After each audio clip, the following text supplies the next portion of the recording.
एक रोज काम के सिलसिले में हस्तिनापुर के गांव मखदूमपुर जाना हुआ। चिलचिलाती धूप और उस पर लू के थपेड़े, ऐसा लगता था जैसे कोई लोहार आग की भट्टी तपा रहा हो, ताकि उस सुर्ख लोहे के हठीलेपन को पिघलाकर उसका कुछ बेहतर इस्तेमाल कर सके।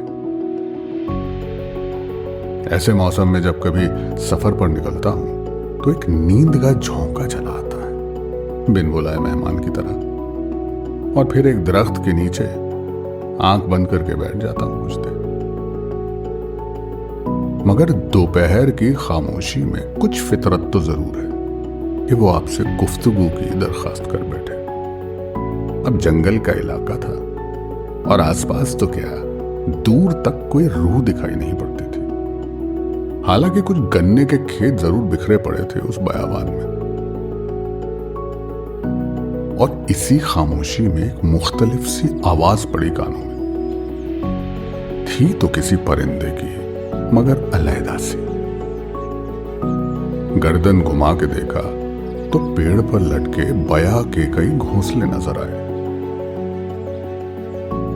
कमाल के कारीगर हैं ये पंछी, एक बगैर छिले नारियल के माफिक वो कई डालों से लटके गुंबद नुमा आशियाने, एक एक तिनका एक दूसरे में ऐसा पिरोया हुआ जैसे मानो कोई ख्वाब बुनकर रख दिया।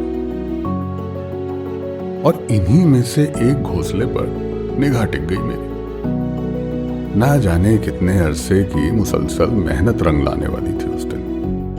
तभी तो उसके चारों तरफ एक नर बयां पंख फड़फड़ा कर ऊंची आवाज में बुला रहा था किसी को, मानो कह रहा हो कि आओ देखो मेरी इस ख्वाबगाह को, जिसे मैंने सिर्फ और सिर्फ तुम्हारे लिए बनाया है। अगरचे तुम मेरे इस घर को आबाद करने की हामी भर दो तो इसे मुकम्मल भी कर दूं मैं। कहीं पढ़ा था कि नर बयां कभी भी अपने इस आशियाने को पूरा नहीं करता जब तक कि मादा उसके साथ वहां रहने पर रजामंद ना हो जाए। काफी देर बाद एक मादा ने उसके पैगाम को मंजूरी दी और लगी मुआयना करने उसके घोंसले का। अब एक तरफ तो वो फुदक फुदक कर कभी घोंसले के अंदर और कभी बाहर हो रही थी, और दूसरी तरफ नर बयां टकटकी लगाकर इंतजार कर रहा था उसके फैसले का। आखिरकार वो घड़ी भी आन पहुंची, और क्या गुफ्तगू हुई उन दोनों में, इसका इल्म तो इस बात से हुआ कि उस घोंसले में कोई गया नहीं उसके बाद। कहते हैं कि मादा अगर घोंसले को नापसंद कर दे तो फिर कभी आबाद नहीं हो पाता, और बनकर रह जाता है एक टूटी हुई उम्मीद की परछाई।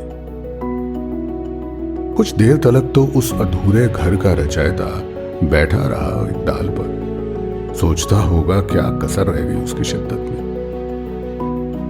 मगर फिर उड़ा एक नए आशियाने को बनाने की जुस्तजू में, और मैं भी चल पड़ा अपनी मंजिल की राह पर।